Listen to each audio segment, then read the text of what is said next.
ihsan yang baru saja dengan baca sampai bait ke-26. Wasuhuful khalili wal kalimi fiha kalamul hakamil alim. Sampai bait ke-26. Ketika beliau sudah bait ke-26, beliau terbangun terus dihafalkan. Ternyata beliau langsung hafal. Mu'tazilah yang punya pendapat Allah harus berbuat baik. Akhirnya dikasih pertanyaan 3 sama Imam Asy'ari, Abu Hasan Asy'ari.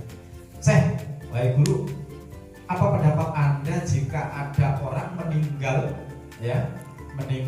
dalam keadaan dewasa dan dia adalah orang yang soleh?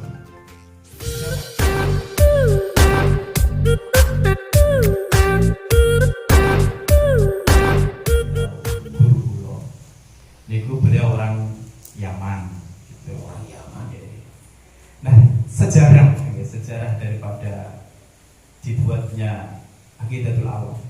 Aqidatul Awam ini sebenarnya kitab yang spektakuler ya. Barokahnya luar biasa. Di seluruh tempat pendidikan Islam di Indonesia insya Allah dikaji Aqidatul Awam.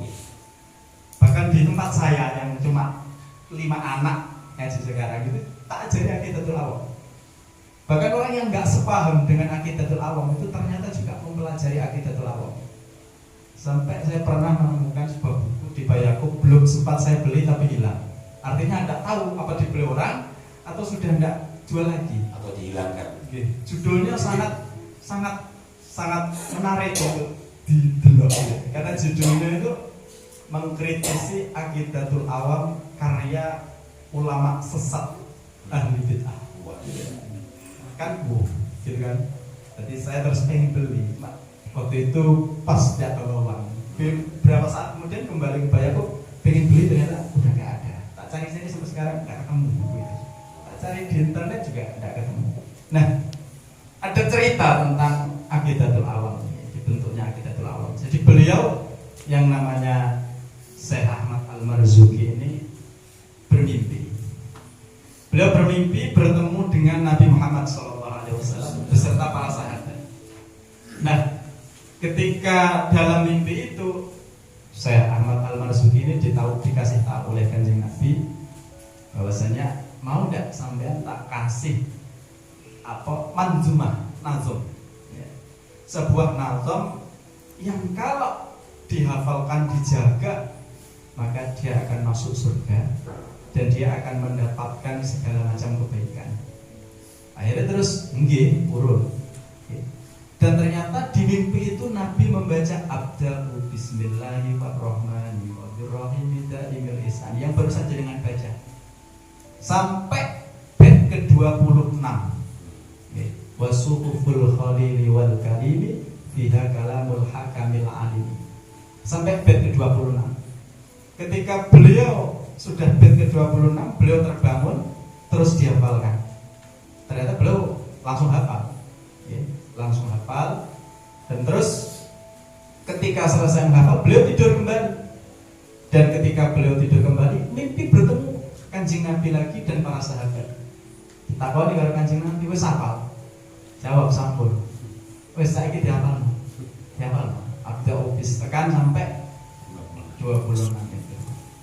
Setelah itu di setiap bait selesai dibaca satu bait sahabat selalu menjawab amin amin amin sampai selesai 26 itu.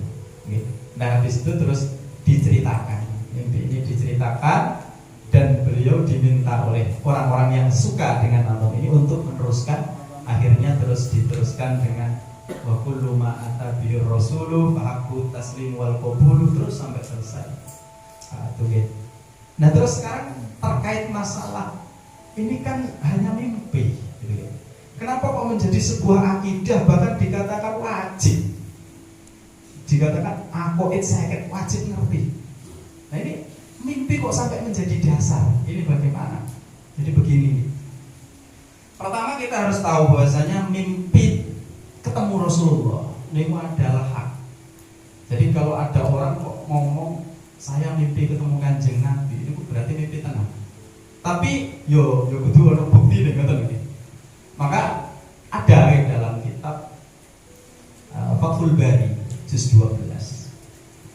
Dalam kitab Fathul Bari itu dulu ada orang zamannya Syekh Muhammad bin Sirin. Ini seorang tabi'in, Ibnu Sirin. Ada orang bilang, saya habis bertemu Kanjeng Nabi. Terus sama Ibnu Sirin ditanya, kamu menemukan Kanjeng Nabi seperti apa? Bisa diceritakan? Mari diceritakan. Bla bla bla bla. Dijawab, kamu bohong. Oke. Dijawab oleh Muhammad bin Sirin, kamu bohong. Kenapa? Karena yang diceritakan orang tadi tidak sesuai dengan sifat-sifat Nabi yang ada di kitab-kitab Maulid. Tidak sesuai dengan cerita-cerita di manaqibnya Kanjeng Nabi. Di sisi lain ada orang namanya Kulayb. Jadi Asim bin Kulayb. Asim ini dapat cerita dari bapaknya. Bapaknya adalah Kulayb, seorang tabi'in. Kulayb ini mimpi bertemu Kanjeng Nabi. Terus dia cerita ke sahabat Abdullah bin Abbas.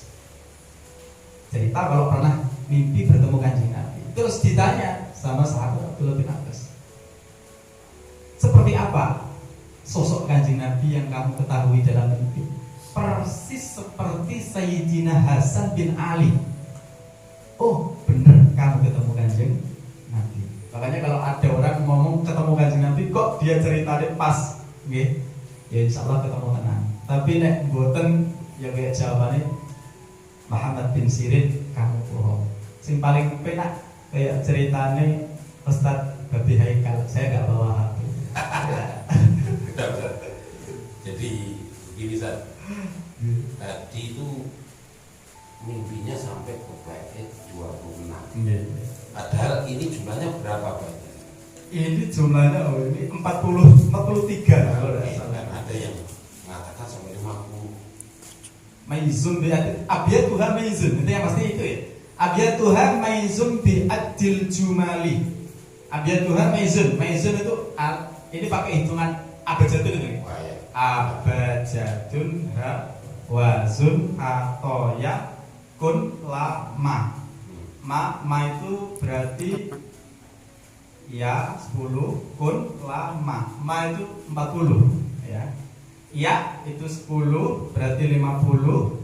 Abjadun ha wazun. Oh berarti 57. Ya itu ya. Maksud saya. Maizun. Ya terang hitung. Maizun. Abjadun damel ngitung utang saja. Tinggalnya kok belum sakit, kan kok mani buyu mani koyo belum sakit. Berarti 50 ke atas nih. 57 ya. Ya terus 26 hafal kan. Terus 26 terusnya itu dikarang sendiri atau gimana? Jadi dikarang beliau sendiri. Sisanya ini dikarang beliau sendiri. Setelah ada banyak yang cocok gitu ya, dengan isinya, maka beliau teruskan. Kan ada permintaan. Ada permintaan. Makanya langsung diteruskan di situ wa kullu ma ata bihi rasulu fahaqut taslimu wal qabulu. Segala sesuatu yang telah dibawa oleh Kanjeng Nabi, haknya kita, keharusan kita adalah menerima. Taslim itu pasrah, wis manut wae, wal qabul dan menerima. Itu apa saja yang dibawa Nabi dan termasuk yang dibawa pas mimpi ini gitu. Yang dibawa pas mimpi ini. Karena memang gini ya, kembali lagi ke cerita tadi. Nah ini kok mimpi gitu kan? Mimpi kok sampai harus menjadi sebuah keyakinan. Bahkan di dalam kitab ini dijelaskan ya, kita orang mukallaf yang sudah dewasa seperti ini. Orang mukallaf itu wong Islam berakal terus sudah balik. Ini ketiga catatan orang mukallaf. Jenengan coba merasa dirinya sendiri-sendiri dirasa aku itu wong Islam enggak? Kalau Islam berarti sudah masuk Islam. Berakal enggak? Akalnya sempurna enggak? Kalau akalku sempurna berarti sudah ya berakal. Yang ketiga balik. Kita sudah balik apa belum? Kalau sudah balik, nah ini berarti namanya kita orang mukallaf. Ini harus tahu tentang akidah 50 ini. Loh, kok sampai harus tahu? Padahal dasarnya kan mimpi. Makanya ini dikritisi itu diantaranya Salafi yang paling keras mengkritisi ini ya orang Salafi. Ini karena mimpi. Nah sekarang kembali ke mimpi. Mimpi itu tadi nih, kalau ketemu Nabi, mimpi ketemu Nabi itu nyata. Benar, karena itu memang ada hadisnya bahwasanya Nabi pernah bersabda, man ra'ani fil manami fa sayarani fil yaqadati fasyaitan la yatamassalu bi. Ya, barang siapa melihat aku di waktu tidur, maka dia akan melihatku di waktu terjaga. Setan tidak bisa menyerupai aku, kata Nabi. Makanya kalau ceritanya pas kayak yang diceritakan Kuleb tadi, persis kayak Sayyidina Hasan bin Ali. Dijawab baru sahabat Abdullah bin Abbas, oh benar, Anda ketemu kanjeng Nabi. Nah, terkait mimpi, ya, mimpi ketemu kanjeng Nabi itu adalah nyata, dan mimpinya orang soleh itu adalah satu bagian daripada wahyu. Artinya gini, wahyu itu sudah berhenti semenjak berhentinya para nabi. Semenjak Nabi Muhammad diangkat, wahyu berhenti. Tapi Allah itu masih membimbing umatnya Nabi Muhammad melalui mimpinya orang soleh. Maka ada hadis yang menerangkan bahwasanya ar-ru'ya as-salihah juz'un min sittatin wa arba'ina juz'an min an-nubuwah. Mimpi yang baik itu adalah satu bagian daripada 46 bagian kenabian. Artinya ya tadi kita dibimbing oleh Allah dengan mimpinya para kekasih-kekasihnya Allah itu, termasuk mimpinya beliau. Salah satunya lagi ada hadis ra'yul mu'min juz'un min sittatin wa arba'ina juz'an min an-nubuwah. Mimpinya seorang mukmin yang baik maksudnya. Itu adalah satu juz, satu bagian dari 46 bagian kenabian.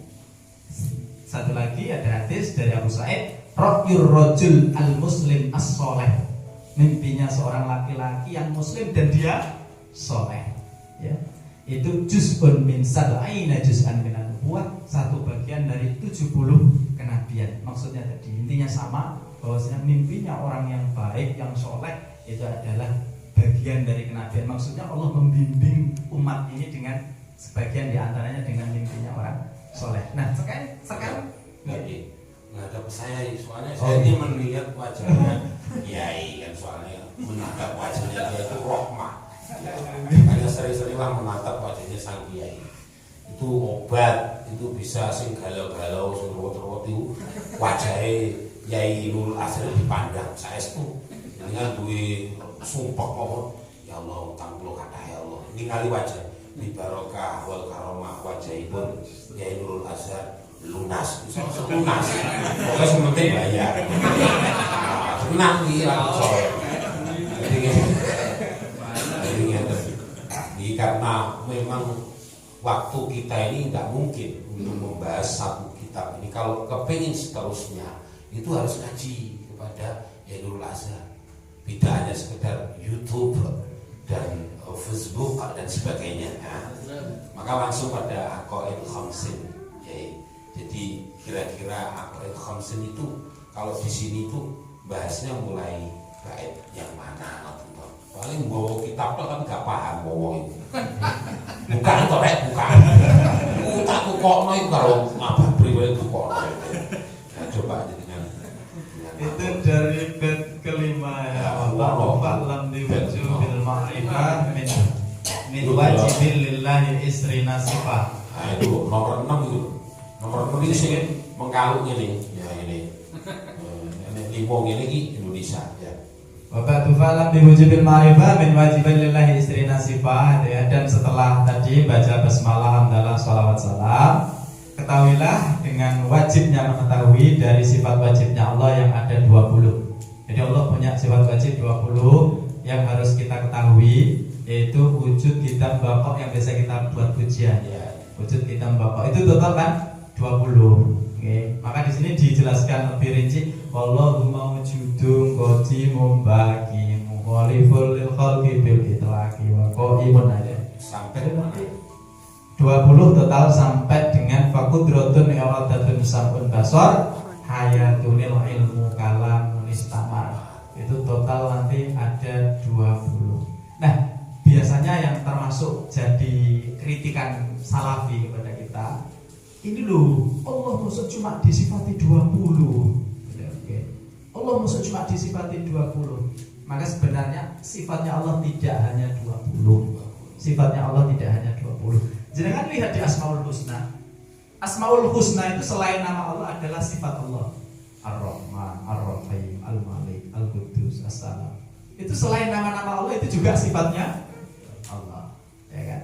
Maka sebenarnya sifatnya Allah itu lebih dari 20. Nah, kenapa di sini kok wajib 20?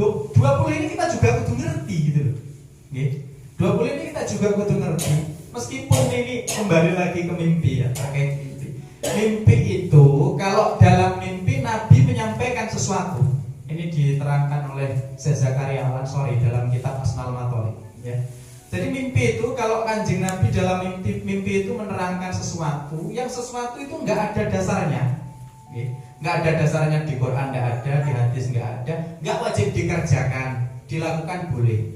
Contoh terkait kopi kan ada hadis tentang kopi, yang minum kopi akan diampuni oleh Allah selama masih ada rasa kopi di mulutnya. Itu kopinya ini.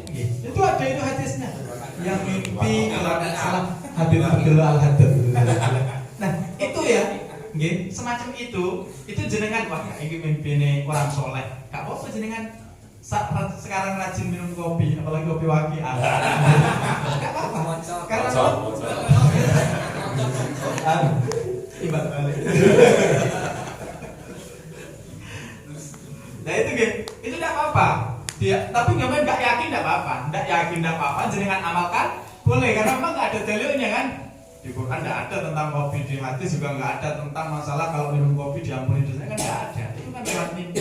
Maka diamalkan monggo, tidak diamalkan juga monggo. Intinya tidak ada apa-apa, tidak masalah di situ. Ini maksudnya wajib. Orang perlu ngerti ini nek wis tuwa-tuwa ngeten iki harus pripun ora apal ya ta. Terus mari ngoten niku wajibe terus wis pokoke krungu ngoten niku tolong dadi. Jadi terkait masalah wajib sebenarnya ngeten. Kalau wajib itu kan sesuatu yang kalau kita tahu kita mendapatkan pahala, kalau kita tidak tahu kita berdosa. Sebenarnya terkait akidah itu pun sama. Kalau kita tahu kita dapat pahala, kalau kita tidak tahu kita berdosa. Tapi saya yakin, seyakin-yakinnya panjenengan wujud kita mbako apa? Wujud kita mbako apa loh? 20 kan? Untuk 20. Sidik amanah tablet matona apal apa? Untuk 4 Mek kebalikannya balik gak apal. Kan ini akidah 50 itu kan karena menghitung sifat wajibnya Allah, wujud kita mbako 20 dengan sifat mustahilnya. Wujud Allah itu ada. Kebalikan dari mustahil apa? Kebalikan dari wujud apa? Ada. Allah tidak mungkin tidak ada. Nah, cuma sebenarnya meskipun jenengan apal wujud kita mbako mukhalafah dalam hati sampai napa selesai gitu ya. Sampai napa? Hayyan qadiron aliman mutakaliman ini sampai nyinggung sampai 20 gitu. Mesti jenengan ngerti lah kebalikannya apa. Yang penting jenengan ngerti arti ini wujud, artinya ono, idam artinya dingin. Nah itu insya Allah jenengan juga nanti tahu kan kebalikannya apa. Tinggal kebalikannya. Sifat wajib mustahil itu kebalikan. Kebalikan. Jadi tak mau soalnya mustahil itu bingung. Mustahil itu koyo mustahil itu kebalikan. Mustahil gitu ya.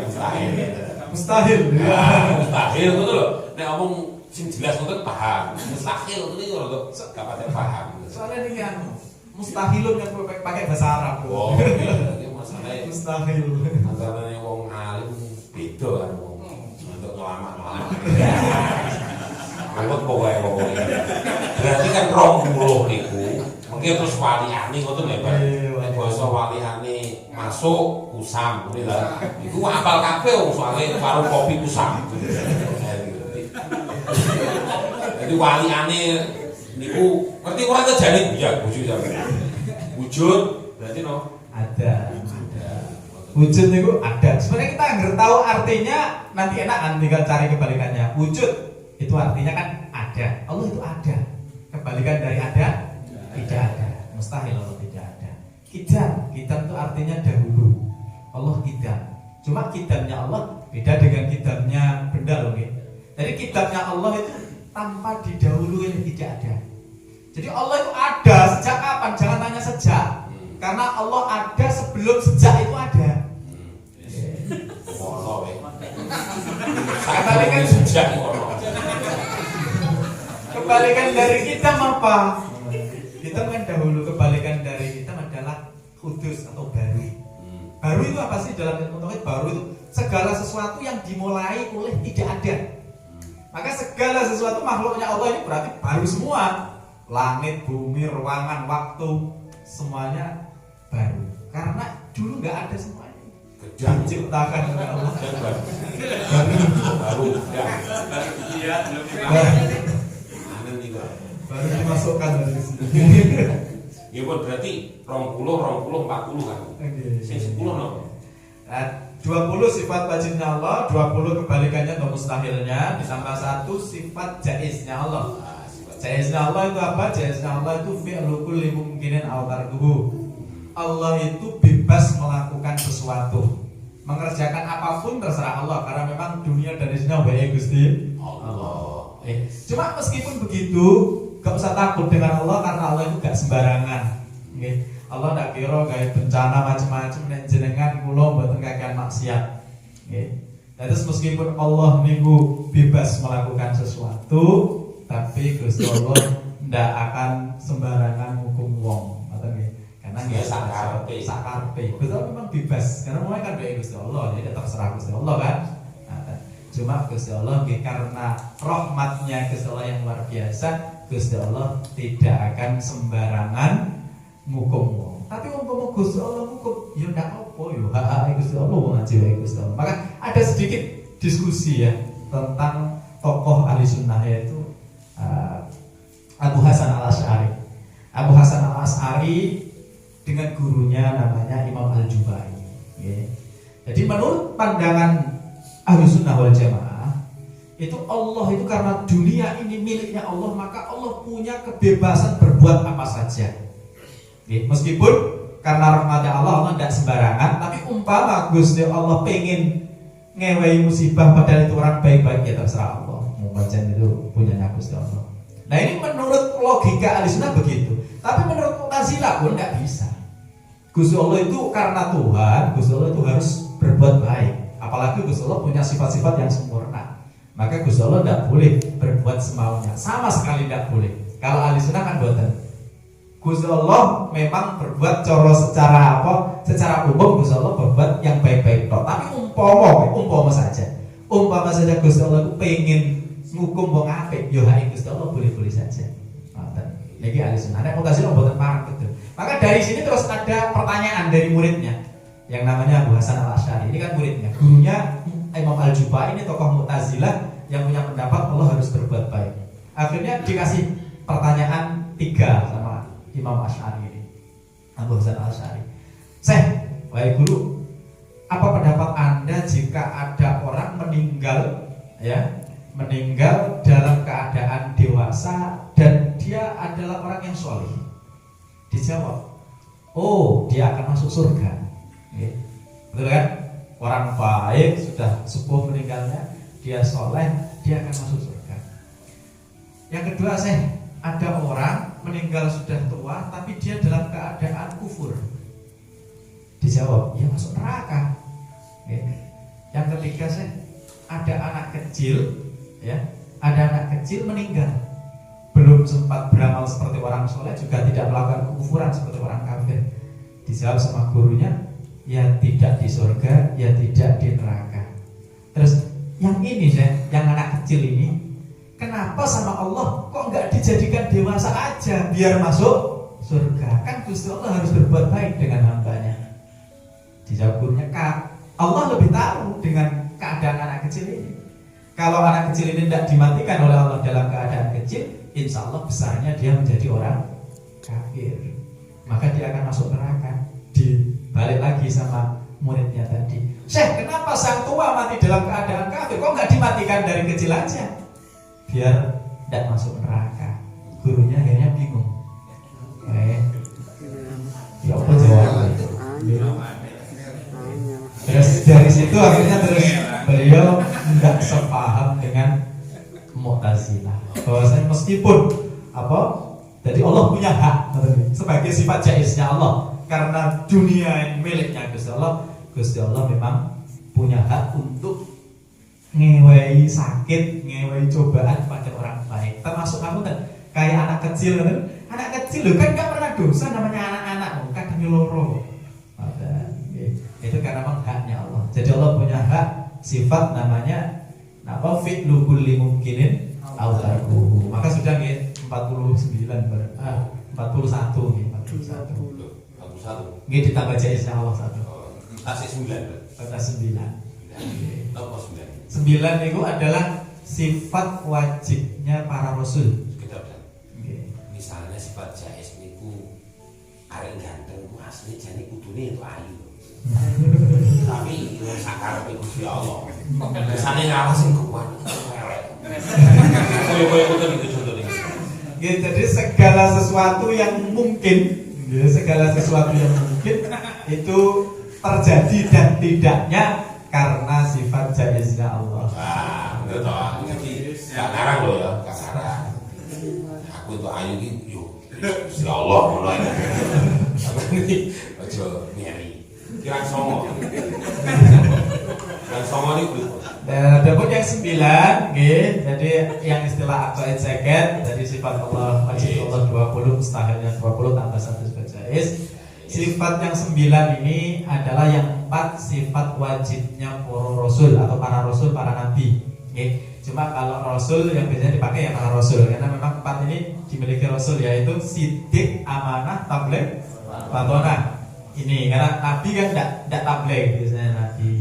Perbedaan antara nabi dan rasul kan, rasul punya kewajiban tabligh, para nabi tidak punya kewajiban tabligh. Cuma jangan dipahami, nabi itu kalau melihat kemungkaran berarti diam, enggak. Nabi kalau melihat kemungkaran, seorang nabi kalau melihat kemungkaran tetap dibenarkan. Contoh kayak Nabi Khidir. Cerita Nabi Khidir di Ashabul Kahfi, di surat Al-Kahfi, ketika beliau lihat perahu dilubangin, karena akan ada kemungkaran. Dilubangin dulu, dicacatin dulu sebelum perahunya diambil oleh Malikul Ya'khudhu kulla safinatin wasba, dicacatin dulu. Lihat anak kecil main dibunuh, karena Nabi Khidir dengan kemakrifatannya yang diberikan oleh Allah kepada beliau tahu anak ini kelak akan menjadi kufur dan akan mengajak orang tuanya ke kufuran, dimatikan dulu. Nah, jadi melihat kemungkaran, para nabi tetap menasehati. Cuma bedanya nabi dengan rasul itu punya umat yang didakwain, nabi tidak. Dan itu berarti sudah 4 wajib rasul, 4 wajibnya para rasul. Kebalikannya 4. Kebalikan dari sidik berarti sidik itu jujur, kebalikan dari jujur berarti bohong. Mustahil nabi itu bohong. Terus amanah, kebalikan dari amanah khianat, Terus tabligh, kebalikan dari tabligh kitman, menyimpan ilmu untuk diri sendiri, Terus yang terakhir fatonah, cerdas, kebalikan dari cerdas baladah. Mustahil, para rasul itu bodoh, itu mustahil. Semuanya cerdas semua, pintar-pintar semua. Bahkan ampun sampai Nabi Adam berani ngambil buah roti karena cerdasnya, karena cerdasnya Nabi Adam. Maka para nabi itu ada sifat satu yang biasa disebut mriki ada, yaitu ismatuhum kasairil malaikah wajibatun wa fadlul malaikah. Ismatuhum, terjaganya para nabi, terjaga dari melakukan dosa. Kasairil malaikah itu seperti para malaikat. Tidak ada ceritanya malaikat berdosa kepada Allah, tidak ada. Maka nabi itu nggak ada nabi berdosa kepada Allah. Loh, nabi aja mau berdosa. Itu yang ngomong Gusti Allah, jenengan nggak usah ikut-ikutan. Gak levelnya sampean ngakimi nabi atau orang itu tahu dosa. Wah, kurang ajar jenengan orang itu. Jadi nggak boleh. Nabi itu ismah, terjaga dari dosa. Loh, kok nabi aja makan buah kulti kan melanggar perintah Gusti Allah. Ngeten. Coba nek kita lihat nih gini Al-Baqarah cerita tentang Nabi Adam. Nabi Adam kan itu dipeseni ngeten karo Gusti Allah. Wala taqraba hadhihi syajarata fatakuna minas zalimin. Lho, niku nek cara Ustaz Amin iki sing S1 bahasa Arab. Sajarah niku temriku bentuk mufrad. Sajaratan niku bentuk mufrad. Mufrad wis ana ale pisan. As-sajarah. Wis ngoten dikai kata hadhihi. Artinya berarti lho ini. Padahal buah jenis ngeten niku lho, kuwatah teng swarga. Nggih. Kuwatah buah sing disebut karo iblis jenenge buah kuldi niku kuatah niku buahe. Nah padahal Gusti Allah niku pesen wis ya gampangan ngeten niku ana gedang kuatah jenengan dihitungi gedang kuatah, nomor gedang kuatah nomor iki terus dipeseni karo sing bau reksa mrene. Ya iso ndak. Sekarang wis gedang sing iki aja jupuk. Karo Sofi mriki. Ah iki pesen wis gedang sing iki aja dijupuk lho. Iya. Nah umpama jenengan jupuk gedang-gedang liyane pripun? Oleh mboten? Mestine ya oleh. Wong dipeseni aja jupuk sing iki lho ya, aja jupuk. Gedange kuatah terus dipeseni sing iki awas aja jupuk sing iki. Nggih. Ternyata jenengan mek liyane kira-kira salah mboten kira-kira? Lah mboten. Lho niku pun dipikir karo Nabi Adam lho sing dilarang Gusti Allah kan iki. Lah nek mek kae. Lho jenengan yo gak apa-apa. Meskipun niku satu jenis, nggih. Tetep cerdas. Akhirnya terus dilakoni karo Nabi Adam. Wis karena digoda iblis niku penasaran, tapi bukan karena berhasilnya iblis, karena cerdasnya Nabi Adam. Dipikir kan, sing dilarang kan iki. Nah aku mek kae gak masalah. Mek kae, nggih. Niku pertama. Yang kedua, nggih. Yang kedua niku cara kula jenengan malah tuh hadiah pinter tak larang mek iki mek sing ngono. Nggih. Aja sing dilarang sing iki kan nggih, pakai hadihi kas cara. Wit iki. Berarti sing kae kan gak apa-apa. Nggih. Nah terus yang kedua, waktu itu iblis itu sumpah. Wa qasama huma inni lakuma laminan nasihin. Jadi iblis. Demi Allah, ya, aku iki sumpah. Nggih. Tak kandhani sing apik nek buah iki dipangan kok sampeyan ning swarga terus. Nggih. Nah niki Nabi Adam, setahunya Nabi Adam, Allah itu kan Tuhan yang luar biasa. Nabi Adam gak pernah kepikiran nek ono wong wani nyebut sumpah dengan menggunakan nama Allah, ternyata dia bohong. Itu gak pernah kepikiran. Jadi Nabi Adam begitu dituntut sama Gusti Allah. Ini cerita dari Gus Bah. Ketika dituntut oleh Gusti Allah terkait masalah keberaniannya, jawabannya Nabi Adam, Gusti Allah kula niku mboten pernah nyongko nek ana makhluke jenengan wis wani sumpah nyebut jenenge jenengan tapi ternyata bodoni. Soalnya menurut Nabi Adam Allah itu yang zat yang luar biasa. Ndak kira ana wong wani sumpah gawe jenenge Gusti Allah. Oh ternyata iblis wani. Nggih. Niku saking hormati Nabi Adam ke Gusti Allah, saking husnudone Nabi Adam ke Gusti Allah, sampai ngira gak ono wong kira-kira wani gawe dolanan Gusti Allah. Saking luar biasane Gusti Allah. Niku sing dipikir Nabi Adam. Jadi dari ketakzimannya Nabi Adam ke Gusti Allah, akhirnya wes nganggo jenenge Gusti Allah mesti bener iki. Tibake yo bolak-balik sumpah, yo bolak-balik korupsi. Guys, ujung-ujungnya niku gitu. Setan sing jenis menungso. Nggih. Sifat jaizi apa? Wajib Rasul sekawan nggih ditambah jaizi apa mustahil Rasul sekawan tambah satu jaizi para Rasul. Nah jaizi para Rasul niku sing teng mriki niku teng kene bab wa jaizun fi haqqihim min ardi bi ghairi naqsin ka khafifil marudi. Sama. Wa jaizun bi haqqihim min ardi bi ghairi naqsin ka khafifil marudi. Atas ini pas genap seket. Artinya Rasul itu memiliki sifat seperti manusia biasa, tapi sifat itu tidak akan mengurangi derajatnya para Rasul. Okay. Maka Rasul di sini kahofifil marodi seperti sakit ringan. Maka mohon maaf, cerita yang pernah kita dengar dulu mungkin karena ketika kuliah SD gitu, pernah dikasih cerita ini. Ibu saya dulu juga pernah ngasih cerita ini, ya. Sebelum saya ngajar Hidayatul Awam, yo ngandel gitu nggih. Dan itu ternyata cerita bohong, cerita tentang Nabi Ayub. Nabi Ayub yang katanya sakit sampai uletan, maaf itu bohong, nggih, bohong. Terus kita kalau sudah tahu sudah enggak, jangan menganggap seperti itu, jangan menceritakan itu cerita bohong. Itu cerita yang dibuat bahasanya cerita-cerita Israiliyat, cerita-cerita yang dibuat oleh orang-orang Israel, ya.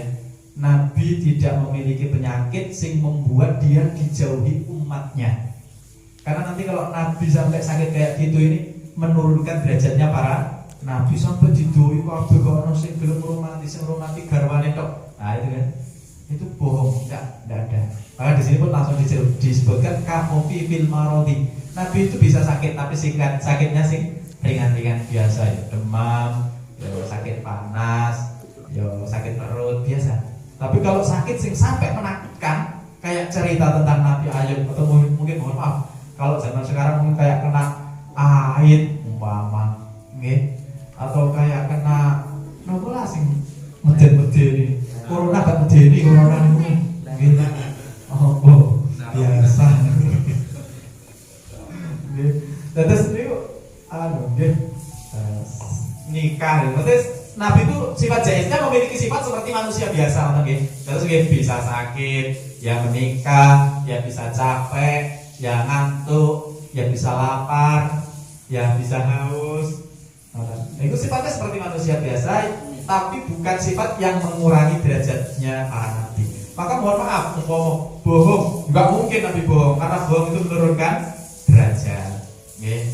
Sakit parah kayak Nabi Ayub nggak mungkin karena itu mengurangi derajat. Nabi nopo keliling-keliling tapi buka aurat atau cekak tidak mungkin karena itu mengurangi derajat. Jadi yang mengurangi derajat tidak mungkin dilakukan oleh para rasul atau para nabi.